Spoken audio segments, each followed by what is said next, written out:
तो गार्डनिंग के हिसाब से अगर देखा जाए तो फरवरी का महीना बहुत ही इम्पॉर्टेंट महीना है।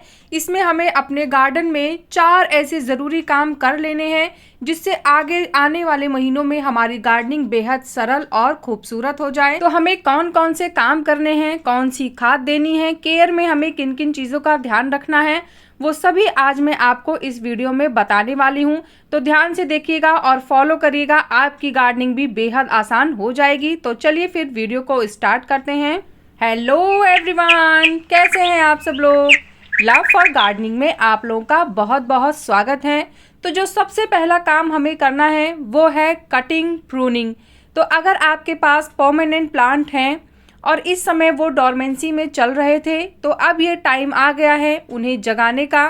वैसे वो खुद ही जाग गए हैं, आपको उन्हें जगाने की ज़रूरत नहीं है, पर इस समय उनकी केयर में हमें सबसे पहला काम करना है कि उनकी हमें कटिंग और प्रूनिंग करनी होगी। तो मैं आपको कुछ प्लांट्स दिखा रही हूँ जिनकी कटिंग प्रूनिंग मैंने की है। तो सबसे पहले जो आप प्लांट देख रहे हैं ये नाग चंपा है और इसके भी अब ग्रोथ का टाइम आ गया है, तो मैंने इसकी थोड़ी सी कटिंग कर दी है, जो क्योंकि ये बहुत लंबा हो गया था प्लांट और इसके बाद पॉट में लगा है तो इतना लंबा प्लांट नहीं टिक पाएगा ज़्यादा दिन तक, तो इसीलिए मैंने इसकी कटिंग कर दी है। और अब इसमें से न्यू ब्रांचेस निकलेंगी और फिर हमारा प्लांट फ्लावरिंग भी देगा।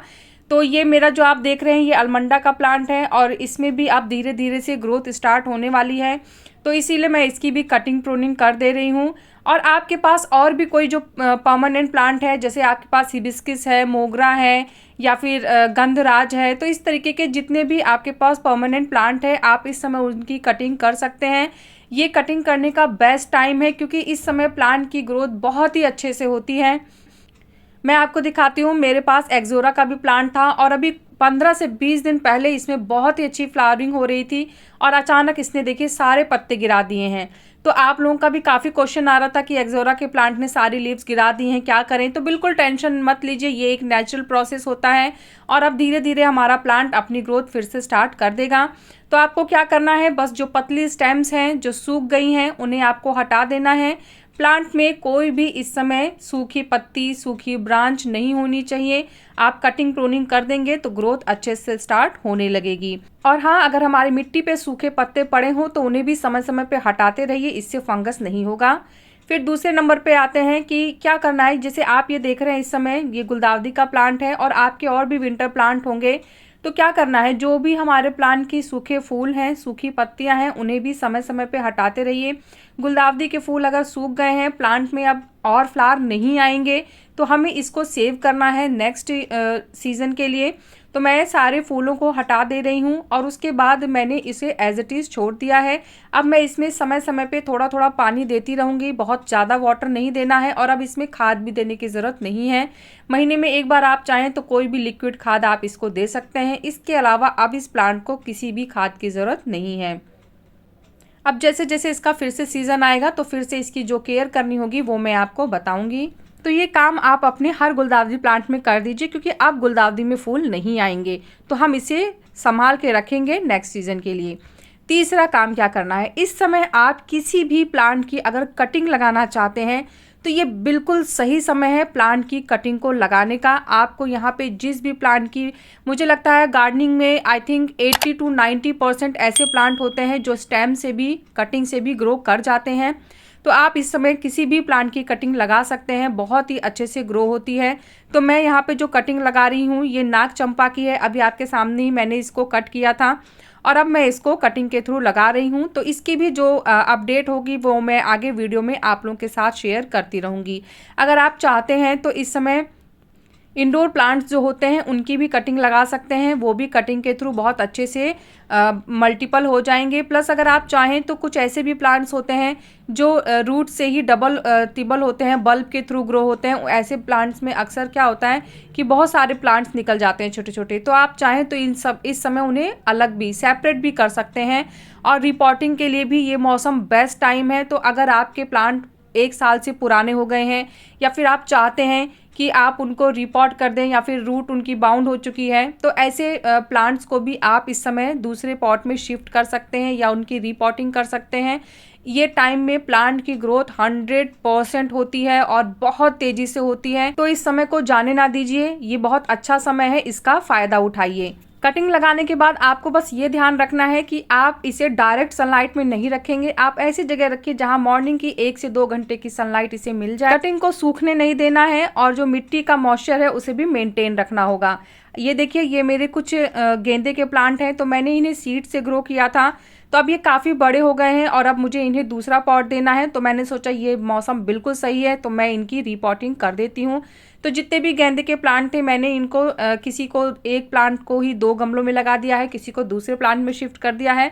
जैसा मेरे पास स्पेस और जैसे मेरे पास पॉट थे, उसी हिसाब से मैंने इनको अलग अलग करके इनकी भी रिपोर्टिंग कर दी है। और ध्यान रखिए, कटिंग को कभी भी खाद नहीं दी जाती है।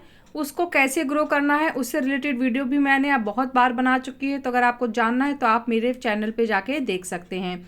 अब हम तीसरी चीज़ की बात कर लेते हैं। तो आपको 10 से 15 दिन में एक बार प्लांट की गुड़ाई ज़रूर करनी है, लेकिन अगर आपके पास टाइम नहीं है, आप नहीं कर पाते हैं, तो महीने में एक बार आपको अपने प्लांट की मिट्टी की गुड़ाई ज़रूर करनी होगी।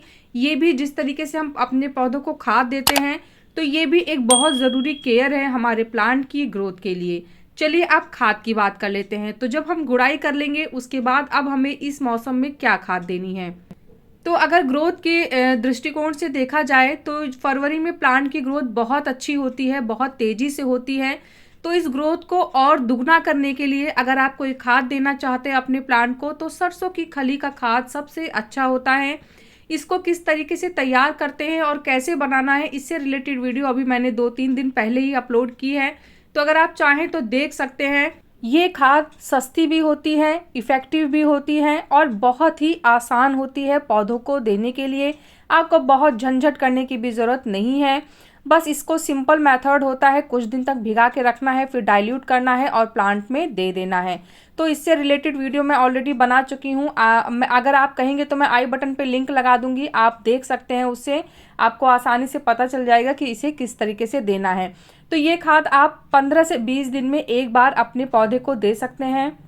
क्योंकि ये 100% ऑर्गेनिक खाद है, तो आप हर तरीके के पौधों को दे सकते हैं, चाहे वो इंडोर प्लांट हो चाहे आउटडोर प्लांट हो। अब जो खाद है जो मैं बता रही हूँ, ये केमिकल खाद है, तो ये आप फ्लावरिंग प्लांट्स में दे सकते हैं। ये डीएपी है, तो डीएपी केमिकल होती है। अगर आप नहीं देना चाहते हैं तो आप इसकी जगह पे बोन मील या फिर रॉक फॉस्फेट भी दे सकते हैं। आपको डीएपी देनी कितनी है, तो जितने इंच का आपका गमला है आपको सिर्फ उतने दाने डीएपी के डालने हैं। तो मेरे पास छोटा डीएपी का दाना था, तो मैंने यहाँ पे 14 इंच के पॉट में 14 दाने डाले हैं। अगर आपकी डीएपी बड़ी साइज़ की है तो 14 इंच के पॉट में आप 10 से 12 दाने ही दे सकते हैं, इससे ज़्यादा मत दीजिएगा।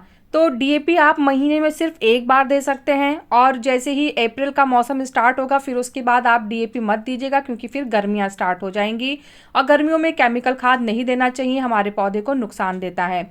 अच्छा, अब मैं आपको एक चीज़ और बता रही हूँ। तो सरसों की खली ऐसी खाद होती है जो आप गर्मी, सर्दी, बरसात किसी भी मौसम में दे सकते हैं, बहुत ही अच्छे से ग्रो करता है। चलिए अब चौथे टॉपिक पे बात कर लेते हैं। तो चौथा काम हमें क्या करना है, इससे में हमारे प्लांट में ग्रोथ बहुत अच्छी होती है, लेकिन साथ साथ में इस मौसम में हमारे प्लांट में इंसेक्ट और फंगस भी बहुत तेजी से आते हैं। तो फंगस को दूर करने के लिए आपको 1 लीटर पानी में 1 से 2 ग्राम साफ फंगिसाइड घोल के और अपने पौधे में कम से कम महीने में एक बार तो दे ही देना चाहिए।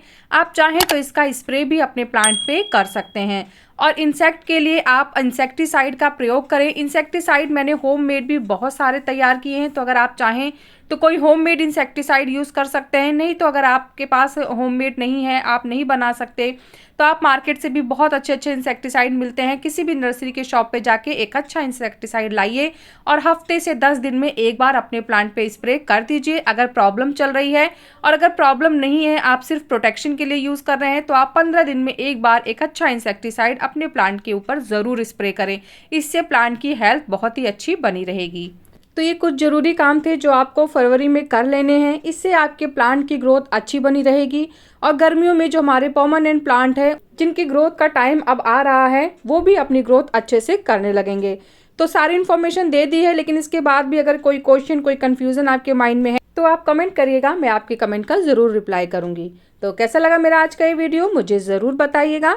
अगर आपको वीडियो पसंद आया है तो वीडियो को लाइक करिएगा, चैनल को सब्सक्राइब करिएगा। और प्लांट से रिलेटेड अगर कोई भी क्वेश्चन आपके माइंड में है तो आप कमेंट के थ्रू मुझसे बात कर सकते हैं। मिलते हैं फिर नेक्स्ट वीडियो में, तब तक के लिए बाय, टेक केयर।